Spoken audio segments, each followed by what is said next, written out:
All right.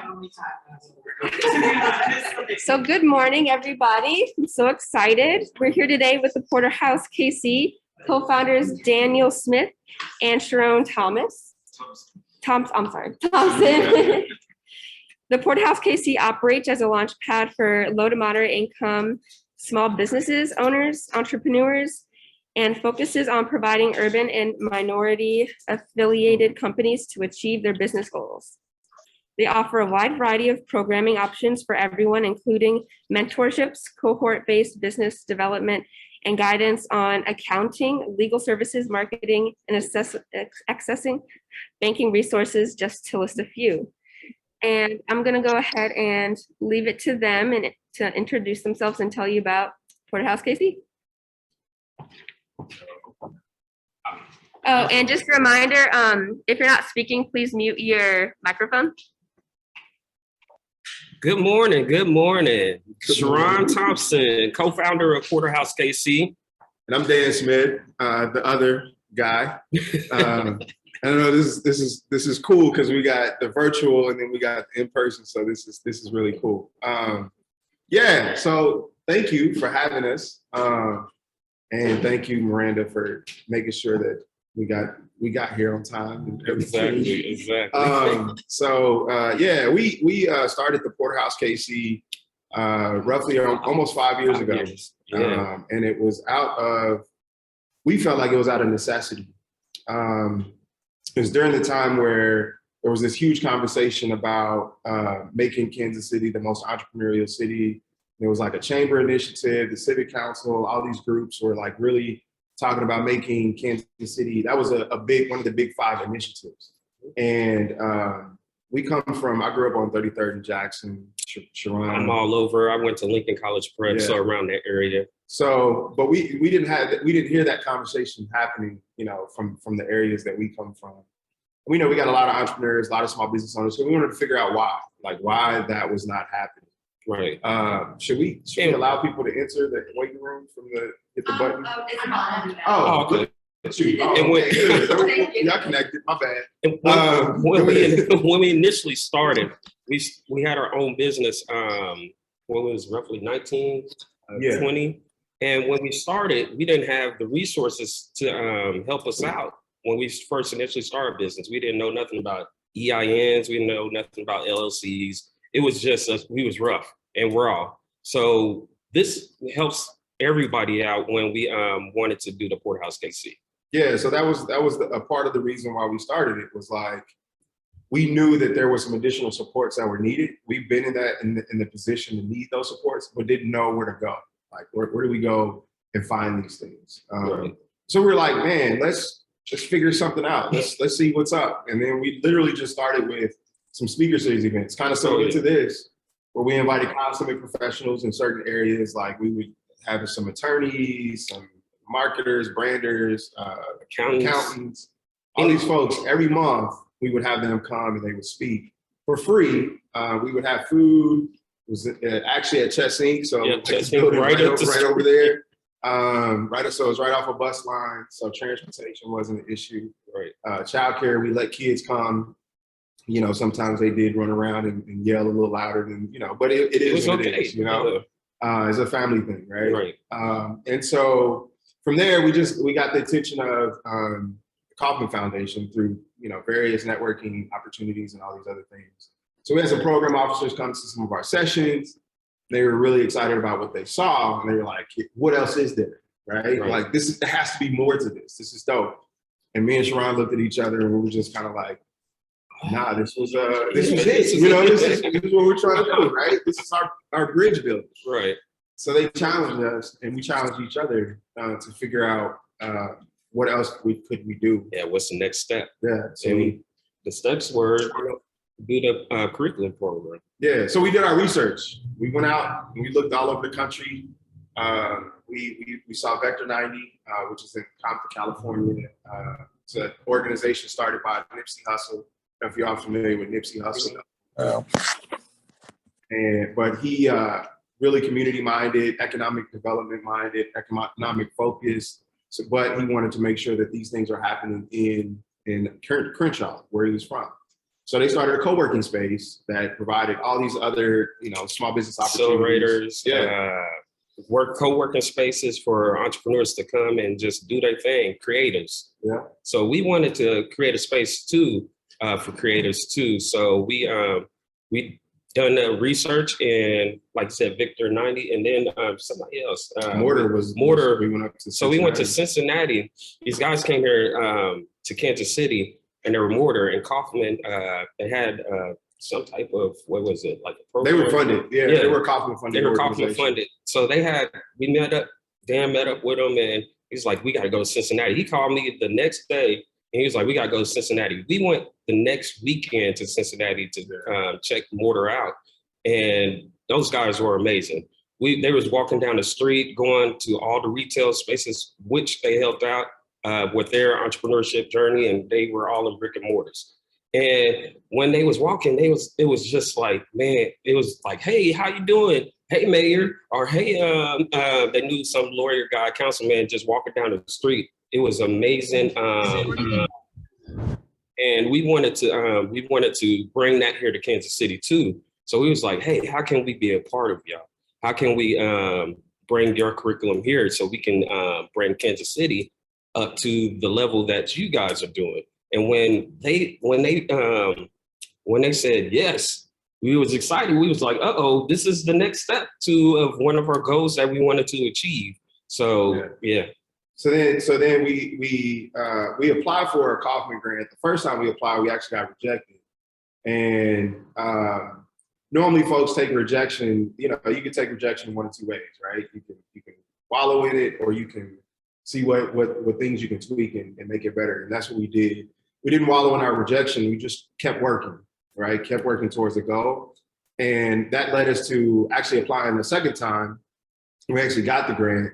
And then a part of the funding from that grant was we paid for our licensing for the curriculum. And we also paid for some other supports and things like that.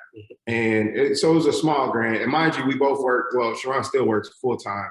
I was working full time while we were starting this process. Long story short, there's a lot of stuff in between. We've graduated roughly over 100 individuals through our different small business development cohorts. Actually, I have a graduate in the house right now.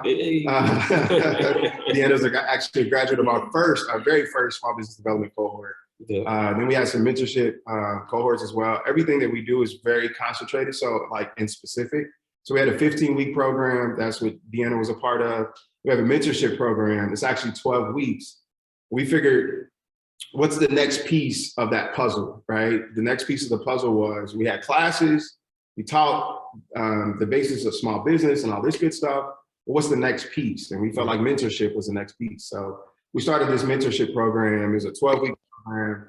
We still do it annually. We do one a year.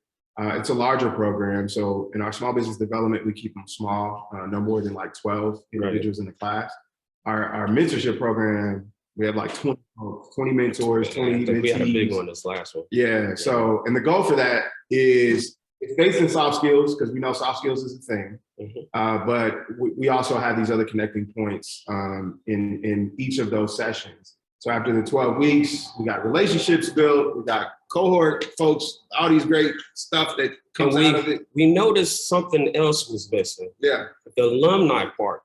Everybody that graduated from our cohorts, how like you take a class, is the school coming back and trying to help you? No. So we created an alumni program where we can still keep up with the cohorts, the past people who was in our class, and just keep up and help them out along the way. We want to help you to the highest successful point that you can be and achieve your goals that you want. So it was just something that was amazing. Yeah. So we got Miranda here. She's actually our alumni manager. So because of the opportunities that presented themselves, we received the JP Morgan Chase grant. With that funding, we were able to hire 2 individuals. So we're not educators, right, by trade. But we facilitated our previous previous small business development cohorts and our mentorship program. But we felt like we wanted to up the ante when it comes to the educational value that comes out of our program. So we hired a director of education. And then we hired a manager of alumni services, amongst other things.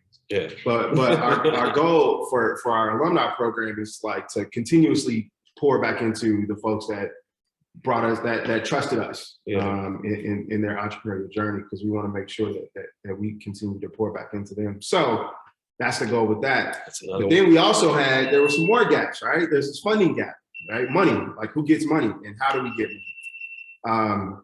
And so we connected with, so we have all these strategic plans lined out. And we feel like, so I'm gonna throw this quote out here. The universe conspires with those who seeks their personal legend, right? They're on a trail, and that's in the alchemy and the book, The Alchemist. And I say that because Miranda like teases me about it. But it's true, right? When you set your goals, when you set, what you're trying to accomplish, right? As long as you stay on that trail, the universe conspires, right? In helping you seek that personal legend, right? And so one of our goals, we knew there was a funding element that was missing, right? We're not funders, we're not grantors. We don't, we didn't do that in the past. But we know there's a need because there's a lack of access to capital for small businesses. Or if the capital is there, you got to jump through 1,100 hoops to get to that funding, right? And so our goal is to try to minimize the hoops that you have to jump through to get there. And so UMB Bank came, and they literally came in the door the Friday before this all occurred. And we had this great conversation about what our goals are. Literally the very next week, they committed $350,000 to our organization. Yeah. And it put us in a position to be able to provide grants. And it was, so like now we're doing this Alchemy Program. We're doing $5,000 grants. It's the whole year. So 4 quarters, we're giving out $5,000 grants to entrepreneurs. And we're trying to increase that amount by other, fundraising efforts. But right now it's $5,000. And so we've just completed our first 5, our first quarter, which is really dope. But we're actually not handing out checks. No, we're giving $5,000 in applicable. We're paying for whatever the need is, right? Yeah. Up to $5,000. So if somebody comes in, they pitch, they needed $3,500 for a new something. Some lawnmowers. Yeah. If they needed some lawnmowers for their lawn service business, we give them, after they do the pitch, and it's an amazing pitch, which we have judged. It won't be us judging. We're not judging it. Because I would be like, oh man, that is dope. Everybody gets it. Right. We're not. Right. But you come in and give an amazing pitch. We do it by video first, and we kind of, well, not us, but people pick it out who's their favorite out of the pitch. They have a rubric. Which not their favorite. It's just they have a grading rubric. Which makes the most sense as far as the need. Yeah. And the pitch have to be amazing, of course, and then get the $5,000 or whatever the amount is for your need. And they basically just send us the invoice and we pay for whatever it is that they pitched for and they need. So we've been able to put ourselves in a position to really try to do some really cool stuff. We got a lot of other cool stuff that we're working on that we're really excited about. And naturally, just because of the position that we've been in, we put ourselves in a position to build ecosystem too. So we try to do a lot of partnering. We try to do a lot of collaborations and things like that, because we know you can't work in silos to make big change. So we're here. Yeah, that's what we're here to do. So we want to talk about art though. I know, right? And what's the intersection between entrepreneurship and art? We have these conversations a lot. There's a lot of artists in the ecosystem. We talk about who's some of the artists. Common Canvas is an artist. I call them creators. Warren Harvey. A lot of artists that are in our block. Yeah. So all these folks are in this space, and we know that it's tough to be an artist, right? And there's this intersection between artistry and entrepreneurship, right? How do you fund your passion, right? How do you get money? How do you make your passion into what you want to do, a career, right? We don't have the answer for that. We don't have the answer, but we do know that there's a need And we want to figure out how can these things be, how can we help, right? And so we talk about the Alchemist Program. It's not solely on, like that fund is not solely for just entrepreneurs that are service-based or entrepreneurs that are that have retail-based products, right? Artists are entrepreneurs in our eyes, Yeah. right? So this Alchemy Program is open to artists as well, right? But we want to try to help artists think of themselves as entrepreneurs. Like we had Cam Awesome is in our cohort, current cohort. He's a public speaker, right? And he's having a hard time figuring out, brand and how to really like enhance his brand and get out there. When we look at Cam, like he's similar to artists, right? Oh, yeah. Like artists you have to create a brand for yourself, right? Like it's not only the visual representation that you can hang on a wall or put, on a platform, but it's also like you are a brand, right? So how do you market yourself? How do you create yourself into a brand? How can you make yourself more, what happened? Oh, low battery. Oh, it's about to go out. Oh, Uh-oh. get my charger. And I see Richard Dixon in the house. What's up, Richard? Sorry. He was over here. Right. What's up, Dan? What's up, Sharice? What's up, man? You guys sounding good, man. I like what you're doing. Keep it going. Appreciate it. Hey, Dan, I need to talk to you a little bit later on about what you said earlier, too. Okay, shush. But yeah, so we want to try to bridge that and create the connectivity points as best as we can to help individuals really realize their own self, worth and who they are as a brand, to be able to, put themselves and position themselves to be able to market themselves in this bigger space, right? This entrepreneurial space, right? And be comfortable in that, right? There's a lot of artists. We've had conversations with artists. We're like, I'm not an entrepreneur.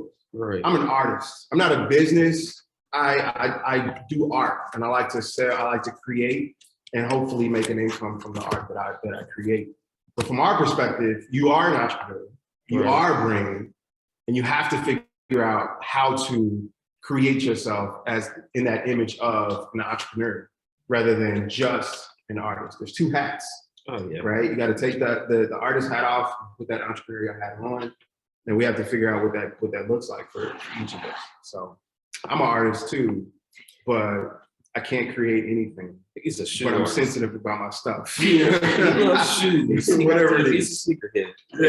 Yeah, that's He it. go back and forth with me, and I got these. I tried a little bit. These are like little shiny like shoes, and he Yeah. talks about them. My wife talks about me, but Oh, man. I try. It's all good. It's all good. It's cool. I So- love creative. So We would love any questions, dialogue. We like open conversation. We talked about our story a little bit, but as long as y'all didn't get them to talk about fear, no fear. yeah, we can talk about fear all day. We can go into that for sure. Hi, Hello. I just love everything you guys are doing. This is so exciting. Thank you. Appreciate I it. don't know why I haven't heard about it before. That's my most distressing thing. Yeah. So could you, I have like a million questions, but could you start off maybe giving examples of maybe 3 people you've helped? I'd love to hear some of those Oh, man. stories. Oh. We got a Break bunch. it down to 3. Yeah, we got a Well, we bunch. got Deanna. Deanna Yeah. Munoz, Deanna can say what she's what doing. you're doing currently. We've got a bunch of folks that's doing some amazing things. Deanna's like, I didn't come for this. Just come relax. Sorry, sorry. You can come up. Yeah. It's a great question. I know. Well, first, when you asked about why you've never heard of them, I think that's the biggest problem in our art world and especially entrepreneurial world, because I work with the Latino community, is that we're kind of in our silos and we try to get out there, but resources are usually held or gatekept above, and as is funding. So to get the word out farther, it's nearly impossible. And partnering with the Porterhouse KC, it's not something you just do overnight. It's definitely relationship that gets built. So it started out with just a conversation and reaching out at our space and like, hey, I need help as an entrepreneur, as a CEO, as someone who's trying to support our artists in our community, Black and Brown. You know, we're siloed as well. And it's like, how do we become better together instead of separate? And so that was like 2 years ago, that was a while back. And, I just fell in love with what they're doing and their support, because I think in our Latino community, we don't have what they're giving to the community. And this was something that I felt like I was being seen and I could take part in. And so I was the only Latina in the cohort. And I just hope more of our community become a part of this program, because you guys tilted me away from, I mean, you got me from just doing the work I was doing, but then getting into a larger community, spreading my wings as an entrepreneur, but then also giving the entrepreneurs I work with those resources that were being held, and giving them those access and opportunities. So we started with 8 vendors, entrepreneurs, now we're up to 85. Now we're part of big events. Something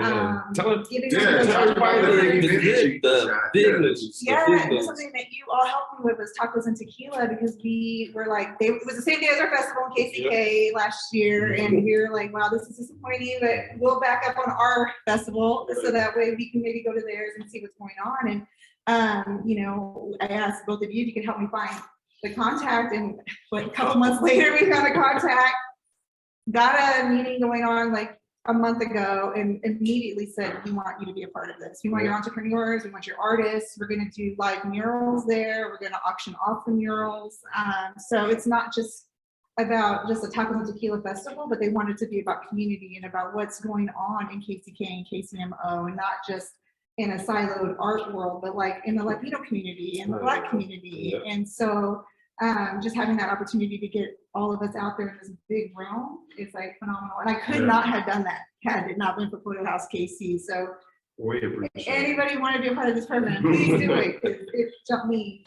That's so dope. And she, like, I have to get on her in cam about not talking about their Netflix. Well, and the reason I don't is because I just feel like, you know, you don't have to say why you don't. You don't have to say why you don't. It's okay. It's cool. But it is a great story, because that's how I also was able to support the community better and actually get a space with, because of Rachel Mendez-Acura, who's also Chicana from Texas, saw what we were doing, saw what my husband was doing with the lowriders, and said, why is nobody in Kansas City helping them? That's not okay. And so without them, I would not have gotten to that space of even getting. So if you haven't seen the Queer Eye episode with featuring Deanna, go back and check out that whole episode, because it's really dope. It's really dope. It's inspiring for sure. For sure. So we got, I mean, Alicia Bowman is dope. She has a retail space on Truce. It's called Unleashed for plus size women. She actually was featured on the Ellen DeGeneres show, and they gave her a $10,000 grant. She was in our cohort. India Wells, she has a Fresh Factory KC over in North Kansas City, 5,000 square foot selfie studio, a lot of art in there. So there's a connection point too. And she's very open and creative herself, but she's really dope. And we have there's a lot of folks. So I have another question. Sorry. Sure. You're fine. I'm so excited. We love questions. So I don't know. So we're on a time. I don't know if we're on a time thing. It can go as long as we need. Okay. Yeah. So you talked about the city initiative. Like, are you getting help from the city? Yeah. So like, there's some. So we're small. We're a very small fish in a large pond. Right. So We're figuring it out. We're figuring it out. I'm just wondering, my idea is going to, when you went up to this other place in Border, and you said they walked along the street and they were like, we know you, we know you, we know you. Like, I would love to see the city allocate an area for you that you could say to people, come here. And we can, you know, the city can help. Because the city tends to help the really big guys, because there's going to be a lot of employees or whatever. But I mean, a location would be really exciting where you could do what they do, like here, we have all these places, and Yeah. it's kind of a neat location. Yeah, we're working on it. So we actually have a space on 18th Divine that we sublease from the EDC, KC. So that's where our location, and we actually bought a space right off of 31st Street, Kitty's right off. Cafe. Yeah, Kitty's Cafe. So we actually have a space over there that's under renovation. And the goal for that is, and this is something that the artists can tap into as well.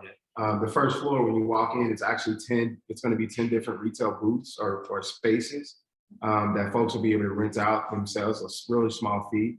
But our goal there, when we talk about failure, our goal there is to get people in there to fail a lot, right? To figure out, what needs to happen, their wrongs, to try to right those wrongs without losing their shirts and losing their house, right? So you'll be able to sell products out of there. Upstairs is a co-working space, so folks will be able to go work upstairs. And then we'll do some classes and stuff up there. But that's under renovation. We did get a CDBG, a community development block grant for that. So that is the city helping with that. So we're trying to figure things out. We're trying to figure it out. Great questions though. Yeah, I've got a We question. have a question in the chat box from Cynthia Hardman. Isabel? Yeah. Okay. Yeah, I got it. Thank you. So from a Cynthia Hardman, she asks, are your programs for startup entrepreneurs or ones that want to level up? Yeah, that's a really good question, Cynthia. You want to?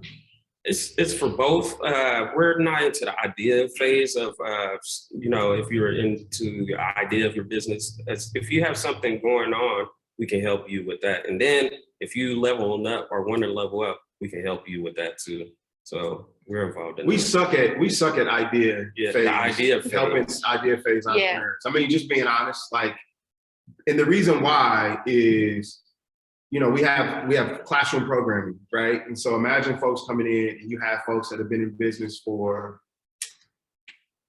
8 months, 9 months, 10 months, and are really kind of progressing in their process versus somebody that has just a really great idea and they're coming in.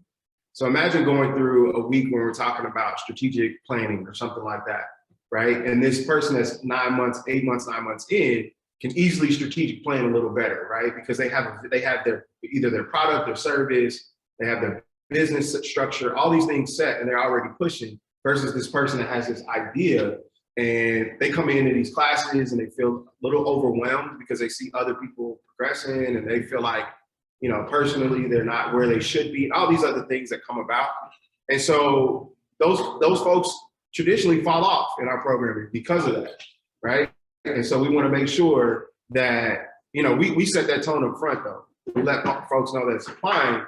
Like we don't do well in that space, and there's the reason why. But if you feel like you can, step up to the plate and you feel like you're okay with that, and you're not placing yourself and you're not looking at others and judging your progression based off of what they're doing, you could flourish. You could be great. Oh yeah. It's a loaded answer, but Yeah, I have a question, spanning off of that. So if the ideation stage of a business is a bit too early, at what point do you think is a good point to come to you guys for actual progress in a business? I mean, we say about 6 months. I mean, at least 6 months after you already have started that idea phase and are progressing with that idea. Yeah. Because we think at about 6 months, you'll be a little further along. Yeah. And able to kind of keep up with what's going on in the classroom structure. Yeah, that's awesome. We have another question from a Richard Dixon. What up, Richard? What's up? My question is in regards to I'm involved with a lot of coaches, and the roadblock that I see that they have, and you've also already mentioned this, is that that creative mindset going from there to an entrepreneur type mindset, a business, realizing that you really have a business that you're trying to build. What have you seen to help coach? I know you're speaking about artists. I think coaches can be creative as well. So what have you seen to help them? And then the second part of the question is, are there any groups in the area that are dedicated to helping coaches as well? kind of a two-part question there. What is that? I'm gonna piggyback on the question. Okay, After all you right, go. go. We got Brendan Henderson, who was in our first cohort. Yeah, but I think he's talking more like business coaching and things of that nature. I'm gonna that coach too, so. Yeah, I'm more into the parent coaches, but yeah, I come across all kinds of coaches. Okay. I think we're in the business of demystifying what entrepreneurship is, right? Like there's these bridges that are intentionally put in place to separate individuals in their level of thinking, where they should be versus, or where they are versus where they should be. And if you're not on this side of the bridge in your thought or in your business, then you're not an entrepreneur, or you're not a small business owner, or you're not this, or you're not that, right? And so from my perspective, I think we're demystifying what that means, right? And if you're on that mission or on that goal to get to become an entrepreneur, you have to start, and like Richard was talking about, like it is a mindset, right? And so, I mean, I don't know, and it might be a simple answer, but at the end of the day, like, you know, we have to like break down, we have to unlearn, right? It's Adam Grant book I've been reading. He's talking about unlearning things, right? Because we all have, you know, we're all people, and somebody made that rule. A person made that rule. So does that make that the case, right? Does that make that law? Does that make that reality? And it doesn't. You have to stop like following others and just do, right? I think our goal is, you know, and we're doing it by acting, right? We're showing that in the places that we operate in, we're doing, right? So Rich, I don't know if that answers, and like the second part of that is, where do you go? Where do coaches go? What's that second part again? Yeah, I think it's connected to your first answer, which I think is great, and that's demystifying this ideal of what an entrepreneur is.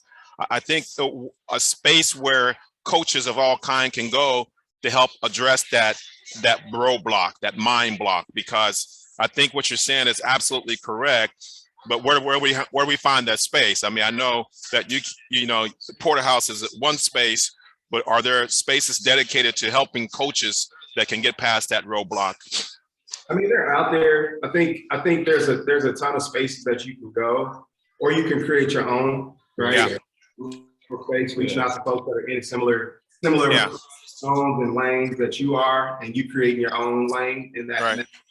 I think sometimes when you join these groups, man, you get swayed away from your you know, Right. Absolutely. I can join a mastermind group, right? That is like, you know, this great mastermind group, and all these people are doing such great things and all this stuff. And then they try to reframe your perspective on where you're going as a coach or as a business owner in general. Right. You know, are you not doing what you're supposed to be doing if you think that if you buck their system or buck their way of thinking? You know what I mean? It's right. I don't know, but there's a ton of them out there to research. Right. Thanks. Yeah, I think I'll start my own. You gotta start your own, man. You said your question. You said you had a piggyback? Yeah, I do. So I'm a certified staff coach. So my company's called Staff. So I'm gonna apologize before you even put your question out there. Because if you're a certified style coach, you're probably looking at us like, what in the hell? No, excuse me. No, you're good. No judgment. No. I'm gonna apologize anyway. So, no, go ahead. So yes, I'm a certified style coach. My company's called Style Versus Session, styling company. We are located right across from Stone Park in Chocolate City. So when he was saying create your own group, that's what I had to do, because there's personal stylists here in Kansas City, but they're just dressing people. No one's teaching your client how to dress themselves. So my clients literally can go to the mall, they learn their body shape, they learn the color analysis, they learn how to shop for themselves without me. So I coach them, but then they can go and do it themselves. Right. So when he said coaching, not tooting my own horn, I am the only certified style coach here in Kansas City, Missouri, and Kansas. You can toot it. It's all good. It's family. It's good. So I had to create a group of style coaching for personal stylists, or So to tell them, yes, you have to create your own group, because when I first came, I was like, oh, I'm a personal stylist. And they were like, yeah, okay. And they just went on, like, they weren't listening to you. There's millions of people saying they're personal stylists, but what makes you different? What's gonna make people come to you? Just because you dress nice? No. You know, so you have to figure it out. So this is kind of why I'm here, because I do have a company, I do have a business. So leveling up, yes, but also just, I've been getting in the community, you know, so, I've been in the community a lot, but just leveling up in the business. So a lot of people know what SBF is, which is Stylist Succession short. SBF is, we do offer style coaching, we help artists, entrepreneurs, you know, so, to piggyback off this question, yes, you have to create your own group. I created a style coaching group, and it personal stylists, brand image coaches, any type of life coaches. So we also have a department of life coaching, because style coaching is all about learning how to dress yourself, but also learning how to show up. Yeah, present yourself.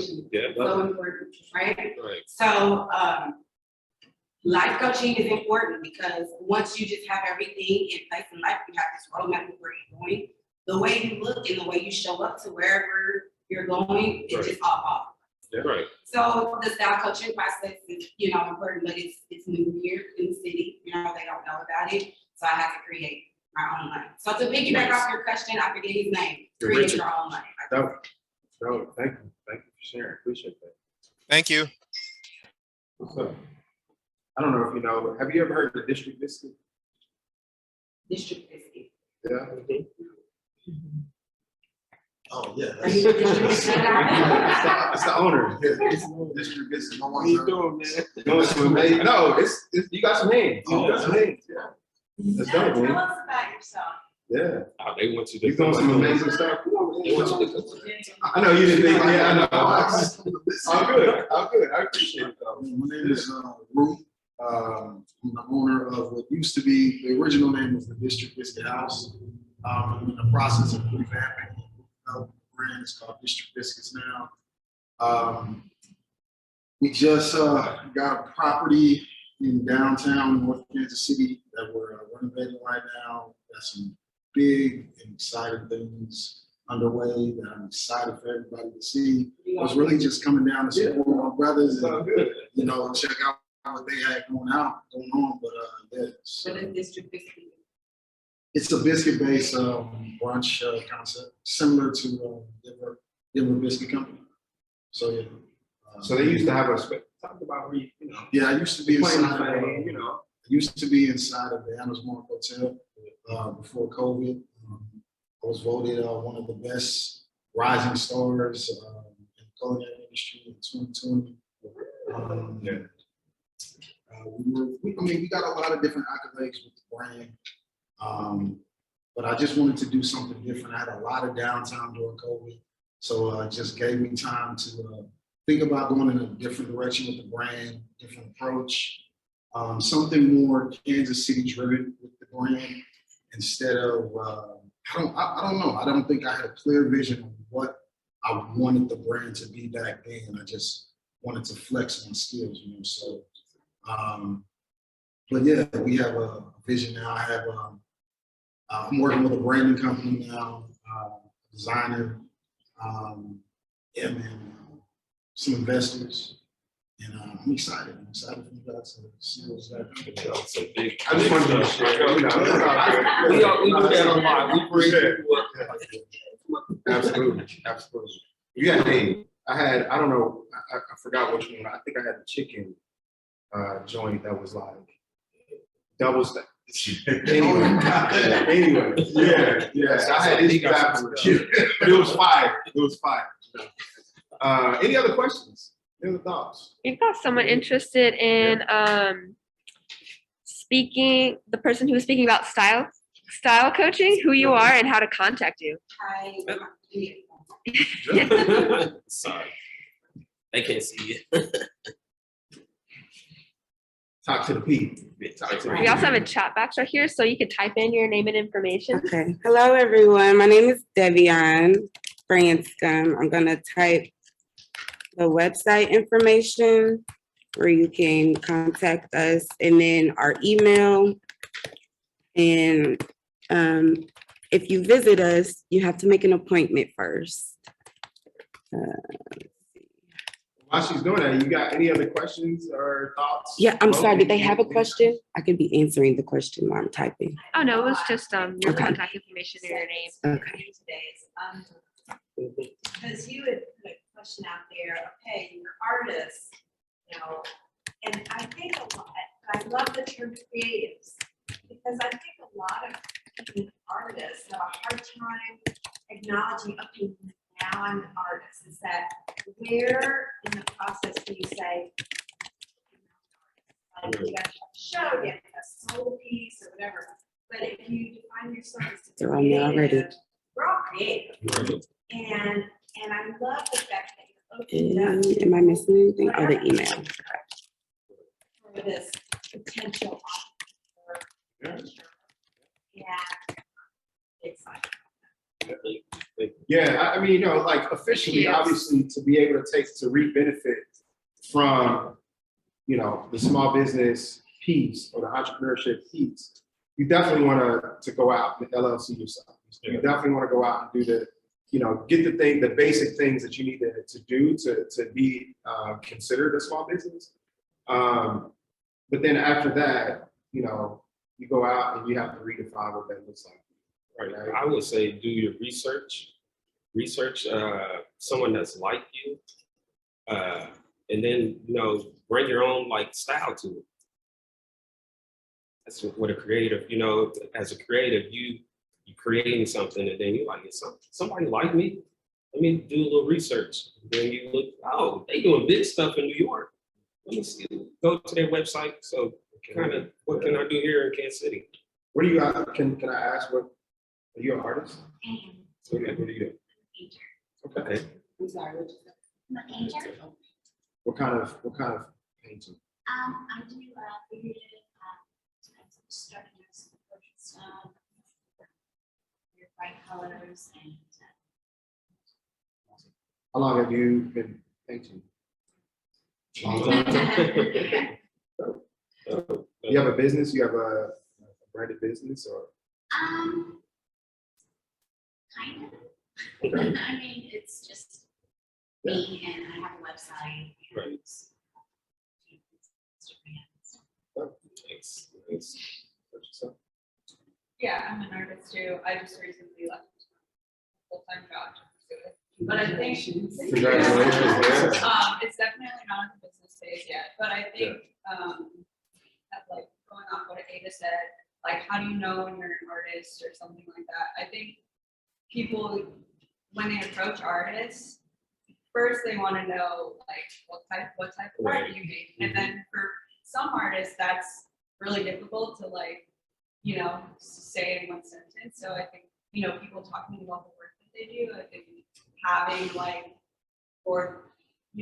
mission or a condensed version of what you do to promote yourself. So thinking more, I think people can process a business approach more than I'm a personal artist, because I think oh, that must be so fun, or you're this whimsical person or something, and you're no, I'm just trying to pay my bills like everyone else. So I think kind of meeting in the middle between presenting yourself as a person with ideas and a vision, but then also as business trying to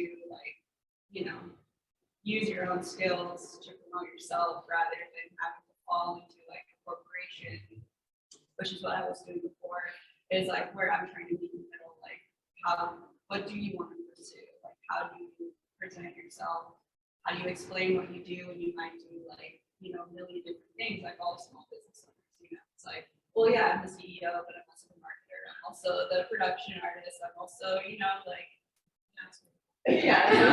everything. We literally just had this conversation with Cam in class this past week, because he was exact same problem, or not problem, but opportunity. Right? It's not a problem, it's an opportunity to figure it out. Right? So that's dope. We do that. We talk about the elevator pitch, and how necessary it is to have one. And you're right, because you have different audiences, right? Yes. You have the creative community, art community, that you say what you do, and they're like, oh, dope, yeah, I love it. And then you have this other community that you say the same thing to them, and they're like, okay, tell me more. Like, I don't understand what that means, you know? And so finding that line between both to be able to effectively pitch your elevator that's something we work on in our classes too. But it's okay though. It's a really great place to be in because now you can create, you know, that allows you to create in your space, right? Like, how do I mesh the two? But it should be done. Don't let it not be done. You should be on that road to figuring out what that looks like, because there's a lot of artists that say, I don't feel like I'm not going to worry about trying to describe what we do to those folks. They just don't understand. You're missing out, right? Because you still are an entrepreneur, you're a business owner, so you're missing out on a whole new world, or a whole other side of this puzzle. So lean into that. I do have a question Sure. that I get basically a lot, and probably everyone here does. You know, when you talk about what you do, but sometimes the people will be like, oh, I could never do that, I'm not creative. How do you kind of like bring it back to like talking about what you're doing without being like, oh, no, you can't, blah, blah, blah. You know, you don't like talk to Millions of, you know. Yeah. So what I like to do a lot of it is everyone has a purpose in life. So when someone says, oh, I could never style, or I could never paint, or I could never do anything. So if you like lead them back to like, yeah, you could probably never do these things, but your purpose is for you.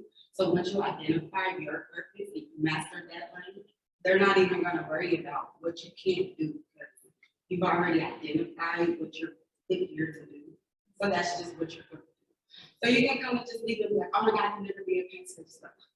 You can identify your purpose, you know, find out in life, and then just kind of lead them back to thinking about themselves instead of thinking about, oh, she's so great, I can't do this, I can't do that. And then they start doubting themselves instead of thinking about themselves and putting their own image and figuring out what they can do. And to add to that, the flex is, and so we have this thing about the flex, right? And it's okay to flex, right? It's okay to flex. It's okay to be great, right? Because we all grown up, we brought up in a space where, you know, when you have too much confidence, you know, beware of those people, right? But if you're good, you know, being in the Adam Grant, again, it's a sweet spot between humility and confidence, right? Whatever that sweet spot is, but it's okay to be confident in your ability. So then you come back with, that's why I'm here. I could never do it. Just don't, because that's why I'm here. So what do you need? What do you need me to do? You know what I mean? You circle back to yourself, right? It's a sense of confidence, but it's also truth, right? Not everybody's here for everything. Right? You know what I'm saying? What do you need me to do? I got you. I charge, but I got you. You know what I mean? So it's cool. I thought I saw. Yeah. Check your email. I got you. You know? That's it. Yeah. Other thoughts? What you feeling? What's up, Cremona? No, it's in the spot, in the space to be. You know, I got a thought, and I think, you know, you guys, and it's Saturday, man. Hey, hold on, really quick before, let me cue this up really quick. Got to. When we first started the Porterhouse KC, we had no money, we had nothing, right? We were literally paying out of our pocket. So we made sure, we were trying to we wanted to make sure that we touched every barrier that we could try to, you know, touch. So one of the barriers is, you know, in the evening people have food that, you know, they have to feed their families and things like that, but we wanted them to come to these sessions. So we provided food. So we paid for that out of our pocket, right? All these things we did. And this is without we didn't have a major goal. We just knew that we had a passion and we wanted to make sure that we filled this void, whatever that was, right? So we were doing this and we had been doing this for a little bit. And Michael would again, we met because I was in my full time with the Full Employment Council. I was an equal opportunity officer with the Full Employment Council. And, you know, through other business things, we were introduced. And he saw us. He saw our work. Funny thing is, I come in one day and the guys at Chess said, hey man, you got some mail. I was like, mail? What do you mean? Like, why do I have mail, right? And I opened up this thing and there was this check written from this person. And I knew the name, but I was like, why do I have a check? Like what, because it wasn't clicking, right? And then they got a note in there. It just said something to the effect of, you guys are killing it, keep rocking, I support you all, whatever. And that was Michael Cremona. And it was dope. It was crazy. And that was literally the first check that we had ever received from anybody at any point in time. And so I always, pay respect to this guy, man. I don't know, we ain't rich, we ain't got money like that, but it was just so dope, and it was so appreciative for this guy to do that. So I just want to give Michael props really quick before you say something. Sorry, I didn't mean to, but you're dope. So kind of like always, man, it's a complex question, but one I know that you can answer really well. A big part of why you guys came on was to just address the ecosystem, right? We talk about entrepreneurship and really redefining what it is to be an entrepreneur. And there's still a lot of myths, right, of what is entrepreneurship. But when we think about it, you talk about the community development block grant, which is, really great that you guys are getting that funding.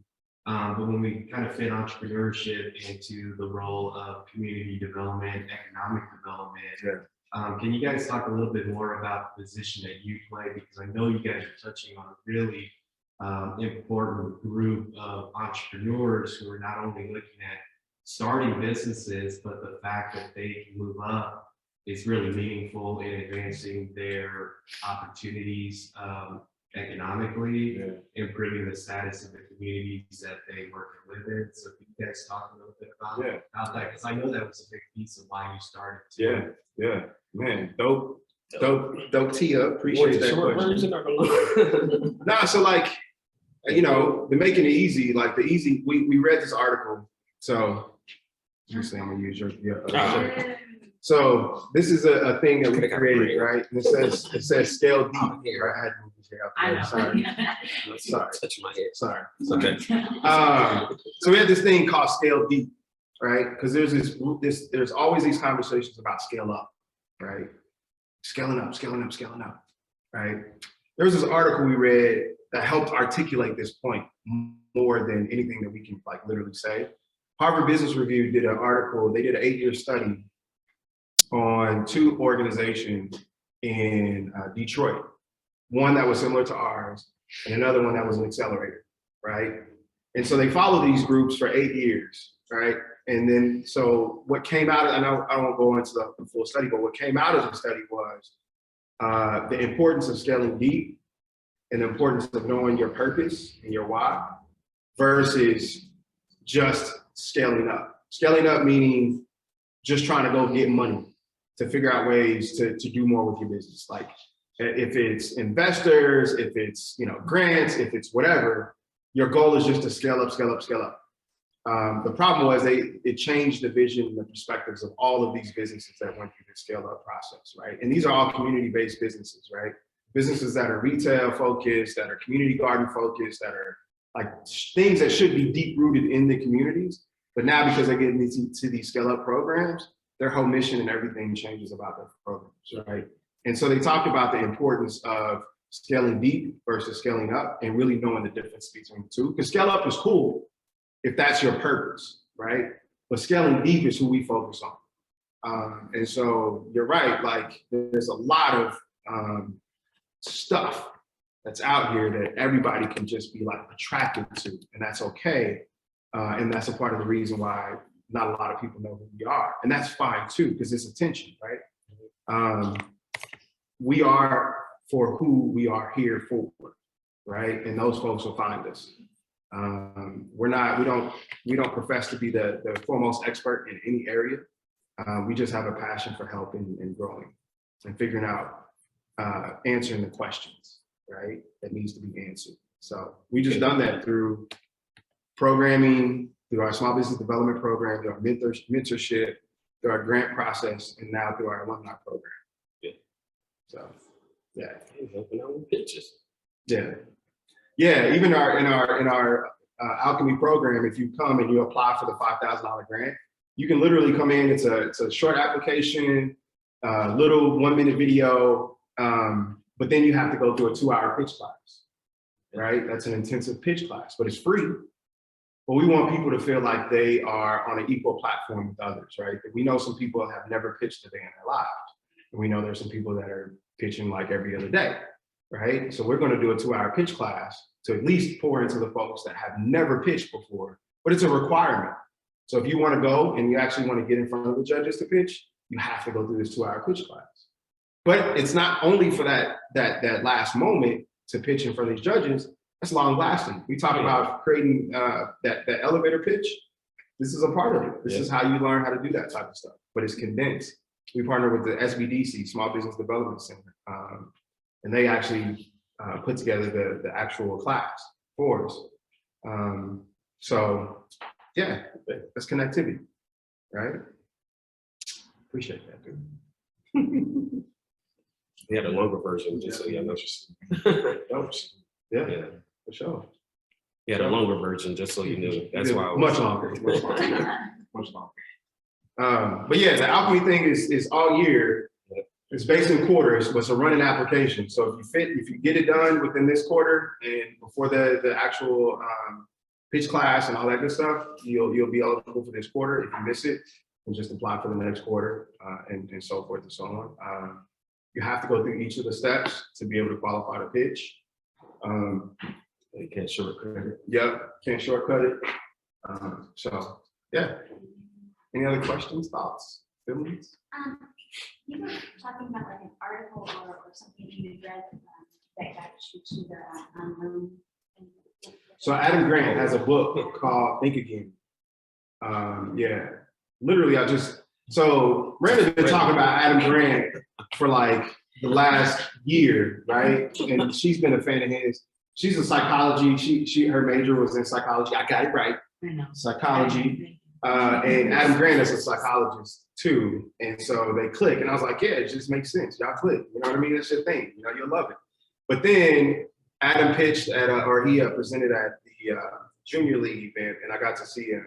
And he really articulated his points and purpose and all this good stuff. And he talked about the book and all that. And I was like, all right, Miranda, I get it. So I went out and I bought his book. And I'm in chapter 4. It's phenomenal. It's phenomenal. So yeah, it's relearning, rethinking everything. It's dope. And it's a practical approach, not just like everything's not what it is. That's not square, that's round. You know what I mean? It's not like that. You know, it's practical stuff. But yeah, sure. Anything else?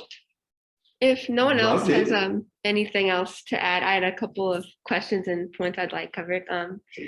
So you mentioned that you work with artists and creatives, right? Mm-hmm. Do you work with visual artists as well? Like any that you can think of? As far as visual artists, So next page, KC would I think be the closest to, and they do. she have dancing. They do dance. They do. She's she helps models with. She have an agency too. So if you're want to be a model or fashion design, she's into that. Or dancing. that stuff. So they teach that stuff too. Yeah. But like not directly, not that's so indirectly. Okay. Not directly. Yeah, I'm just trying to like think how because most of the people that come through us, filter through us and that are watching and are here today are visual artists, how they can, what they can take away or how they can interact with your organization. Yeah, they're business owners too. Yeah. Exactly, So, yeah. Yeah, the whole essence of what we're trying to accomplish is create the space for the view of entrepreneurship, right? So be it, visual artist or, retailer, whatever the case may be, we want to hone in on the entrepreneurial side for you, or for those individuals, and then allow them to like live in their artistry, like through the entrepreneurship journey. Yeah. So, Creative. Yeah. So it's not a particular lane, right? It's just in general. Businesses of all kinds. Yeah. Right. Yeah. So we got. Any thoughts? Anybody else? So cool to have you mention Adam. Yeah. Yeah, he's the GOAT, I guess. I don't know. Yeah. Well, I guess I will say, like, as a visual artist listening to you all speak, I think there's definitely a lot of ways that I can find it helpful. And I think like the unlearning thing, I think part of like how we are as a capitalist society, we're always kind of doing a hierarchy of labor, right? So I think unlearning that and saying like what you do, no matter what that is labor and it is valuable, and like finding worth in that is like so important. And I think that was one of the things that, you know, I walked away from like a good paycheck to be making nothing because it's about more than money. And I think one thing that's really stuck out about your presentation is you didn't mention anything about social media, which I really appreciate, because you guys are, you know, promoting, do your work in the community that you live in. You know, I think a lot of what visual artists try to do is like, oh, I need a big following, I need to do this, this, and this, but that doesn't really translate to where you live unless you're in like LA or whatever, you know what I mean? So I appreciate that a lot, and I can see a lot of different avenues of what you guys are doing. I appreciate that. I was literally just about to say something about social media, so I'm like, because I'm not going to say anything about social media. No. But we do love murals, and I love everything about art. Like I said, we creatives. I like if you have some abstract. I always wonder, do you pick out the name or what you are painting before, or is it after? So I always ask that question because, you know, you'd be like, I wonder if they thought of that before or while they was painting. After they look at it, said, yeah, flower. You know? Colors, for me, it's art. I go to a hate titling my work. I think the thing, you know, I love art, I cannot draw, can't paint, can't do any of it. But you can stop. I could do that. So while we talking about social media real quick, you can find us the Porterhouse KC on all social media platforms, Instagram, Facebook, LinkedIn, Twitter, Twitter. but we never use Twitter. Yeah, I was about to say we have it. I was just thinking, like what you were saying, like when we talk about unlearning and reframing things, like imagine like 20 years ago, you would have thought that you can create videos, random videos, just doing random things and literally get paid off of it. But now you got TikTok, you got YouTube, you got, you know, Instagram is actually starting to try to do some more things and creative. Yeah. So you like, when you reframe business, like how is that different, right? Like, well, it's different, obviously, but like as it relates to creating income and capital, how is that different from you reframing what you do and to challenge the norm, to get out here and like express yourself and make money off of it? You know what I'm saying? Like it's different. Who's the guy that always painted the pictures and he was talking? He had an afro. Oh yeah. Yeah. He's the guy. He's the GOAT. I have a YouTube, you know. I thought you. So Basquiat is my guy. I got a couple T-shirts with his stuff. But you know, they licensing and all that stuff is a thing. Yeah. Right? And most artists don't realize their value until they're gone. Yeah.